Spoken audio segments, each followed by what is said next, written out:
Fascist Sheikh Hasina যে ডিসেম্বরে ফিরবেন, একা ফিরবেন নাকি নরেন্দ্র মোদীকে নিয়ে ফিরবেন, সেটা হচ্ছে এখন প্রশ্ন। বিসমিল্লাহির রহমানির রহিম। 11 দলীয় ঐক্য সিলেট জেলা আয়োজিত আজকের এই বিভাগীয় সমাবেশের সম্মানিত সভাপতি, সম্মানিত প্রধান অতিথি, মঞ্চে উপবিষ্ট 11 দলীয় ঐক্যের শীর্ষ নেতৃবৃন্দ, আমার সামনে উপস্থিত মিডিয়ার ভাইরা এবং পুণ্যভূমি সিলেটের দেশপ্রেমিক জনগণ, সবাইকে জানাই সংগ্রামী সালাম এবং শুভেচ্ছা। আসসালামু আলাইকুম। আপনারা ভালো আছেন তো নাকি? আলহামদুলিল্লাহ, আমিও ভালো ছিলাম। সড়ক পথে ঢাকা থেকে সিলেটে আসার পরে খুব একটা ভালো অনুভব করতে পারছি না। এই সমাবেশ শেষ করে আবার সড়ক পথে ঢাকায় যেতে হবে চিন্তা করে খুব একটা ভালো অনুভব করছি না। ম্যানেজ ভোটের মাধ্যমে যেই সরকার ক্ষমতায় এসেছে, আসার পরে 5টা মাস পার হয়ে গেল, অবহেলিত সিলেট অবহেলিতই রয়ে গেল। প্রথম 5 মাসে যারা কার্যক্রম দেখাতে পারে না, তারা আগামী 5 বছরেও দেখাতে পারবে না। সংগ্রামী সাথী এবং বন্ধুগণ, আমি সিলেট বিভাগকে বিশেষভাবে ধন্যবাদ জানাতে চাই, কারণ পার্শ্ববর্তী রাষ্ট্র ভারতের সাথে বাংলাদেশের 30টা জেলায় সীমানা রয়েছে, যার মধ্যে 17টি জেলা দিয়ে ওই উগ্র হিন্দুত্ববাদী নরেন্দ্র মোদীর সরকার পুশিনের মাধ্যমে বাংলাদেশে লোক ঠেলে দিতে চেয়েছিল। সিলেট বিভাগের 3টি জেলা, সিলেট, মৌলভীবাজার এবং হবিগঞ্জের দেশপ্রেমিক জনগণ বাংলাদেশের সীমান্তরক্ষী বাহিনীর সাথে কাঁধে কাঁধ মিলিয়ে ওই ভারতের পুশিনকে ঠেকিয়ে দিয়েছে। আপনাদের আমি কৃতজ্ঞতা জানাই। সাথে সাথে অনুরোধ করতে চাই, কে নাকি ঘোষণা দিয়েছে আগামী ডিসেম্বরে বাংলাদেশে আসবে। আপনাদের এই সিলেট, মৌলভীবাজার আর হবিগঞ্জের সীমানা দিয়ে যদি ডিসেম্বর মাসে গণহত্যাকারী ফ্যাসিস্ট শেখ হাসিনা আসতে চায়, তাকে আবার বাধা দিয়েন না, তাকে সাদরে বরণ করে নিয়েন।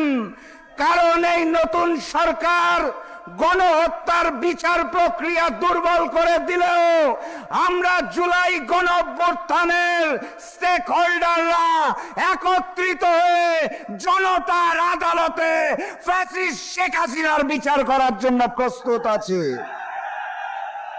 সংগ্রামী সাথী এবং বন্ধুগণ, ফ্যাসিস্ট শেখ হাসিনা দিল্লিতে পালিয়ে যাওয়ার পর একাধিকবার বলেছেন উনি নাকি জানতেন না ওনাকে ভারতে নিয়ে যাওয়া হবে।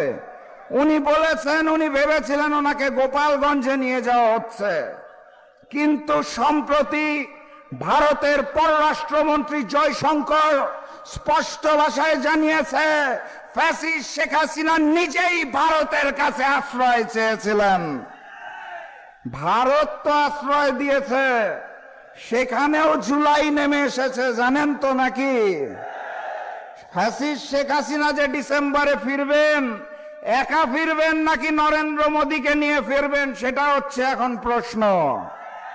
ভারতের জেনজি আন্দোলনের প্রতি পরিপূর্ণ সংহতি জানাচ্ছি। সংগ্রামী সাথী এবং বন্ধুগণ, আমরা ভবিষ্যৎ বাংলাদেশে ওই ভারতীয় আধিপত্যবাদকে আর দেখতে চাই না। ইলিয়াস আলীর মতো মানুষদের ভারতের নির্দেশনায় আর গুম হতে দেখতে চাই না। টিপাইমুখী বাঁধের কারণে সিলেটের জনগণকে বঞ্চিত হতে দেখতে চাই না।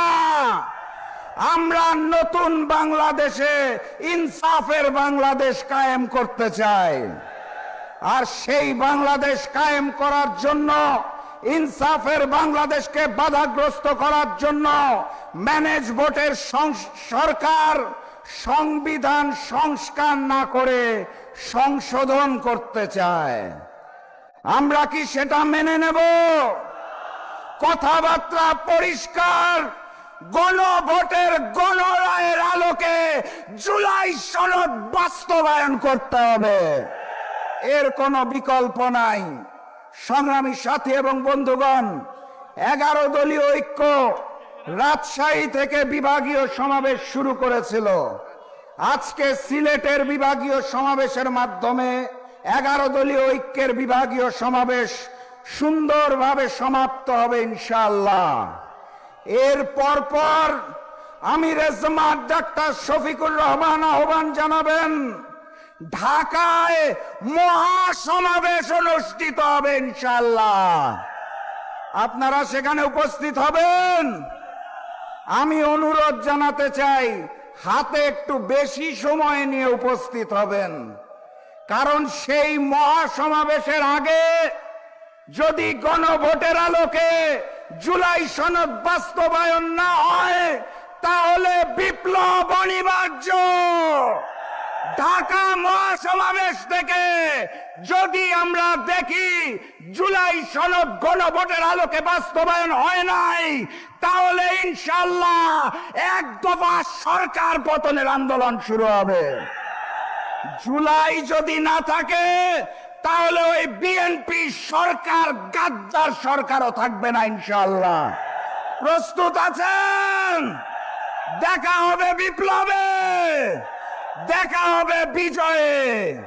বিজয়ের পথে যাত্রা শুরু, জীবন অথবা মৃত্যু। আসসালামু আলাইকুম।